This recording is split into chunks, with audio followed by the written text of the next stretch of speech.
মাত্র 50 টাকাতে এমন একটা সুন্দর জায়গা ঘুরে আসতে পারেন, তাও আবার খুলনার মধ্যে। আর কিভাবে যাবেন, কোথা থেকে যাবেন, সবকিছু থাকছে আজকের এই ভিডিওতে। ভিডিওটা না টেনে পুরোটা দেখার অনুরোধ রইল।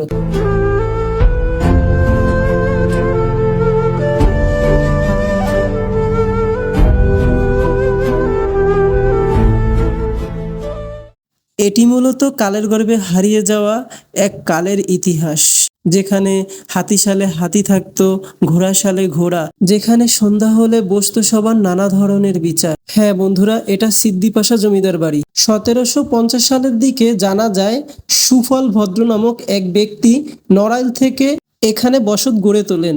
ইতিহাস থেকে জানা যায় যে এই ভদ্রবংশের পূর্বপুরুষেরা প্রথমে থাকতেন নড়াইলে। তারা মূলত নড়াইল রাজার উপজমিদার ছিলেন, যাদের বলা হতো কর সংগ্রহকারী। কিন্তু গল্পটা এখানেই শেষ হতে পারত।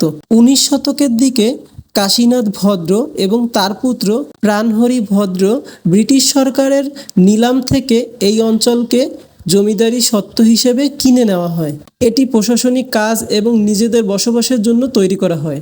যখন কাশীনাথ ভদ্র এই অঞ্চলের জমিদারিত্ব লাভ করেন, তখন ভৈরব নদীর তীরে তৈরি হয় এক দৃষ্টিনন্দন জমিদার বাড়ি। কিন্তু আজ সময়ের নিষ্ঠুর পরিহাসে জমিদার বাড়িটির এই হাল। জমিদাররা কেউ বেঁচে নেই। সংস্কারের অভাবে ধসে পড়েছে এই জমিদার বাড়িটির ইট। ওহে ইতিহাস, তোমাকে নিয়ে আজ দুলান বলতে ইচ্ছে করছে। ভৈরবের ওই শান্ত তীরে থমকে গেছো কাল, ভাঙা দেয়ালে লুকিয়ে আছো পুরনো মহাকাল। হারিয়ে গেছো রাজকীয় সেই জাঁকজমক সুর, স্মৃতির বুকে ধ্বংস শেষে সিদ্দিপাশাপুর। আসলেই বন্ধুরা, একটা সময় কতটা না জাঁকজমক ছিল এই প্রাসাদ, এই জমিদার বাড়ি। সন্ধ্যা হলে বিচার, আজ এভাবে পড়ে আছে ধ্বংস বেশে সেই জমিদার বাড়ি।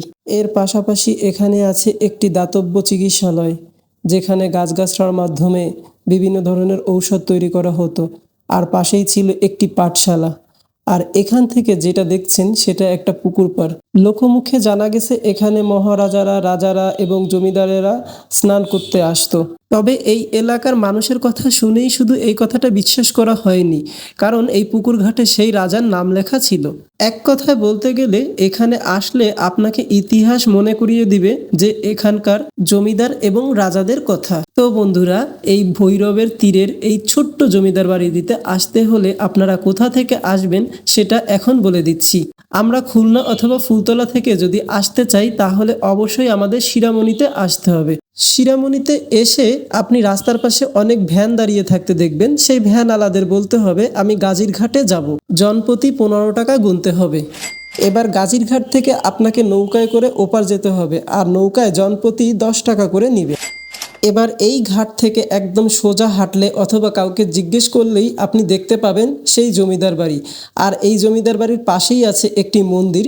মন্দিরটি অনেক সুদর্শনীয়, কিন্তু এই মন্দিরে আপনি জুতা নিয়ে উঠতে পারবেন না, কারণ এটি হচ্ছে হিন্দু সম্প্রদায়ের একটি পবিত্র মন্দির বলা হয়। এখানে পুজো করা হয় এবং আরাধনা করা হয় বিভিন্ন দেবতার। আর সবথেকে মজার ব্যাপার হলো, জমিদারদের সাথে কথা বলতে এবং নালিশ জানাতে অপেক্ষা করার দরকার পড়তো। সেই জন্য একটি রুম বানানো হয়েছিল, সেখানে বড় করে লেখা ছিল 10 মিনিট অপেক্ষা করুন।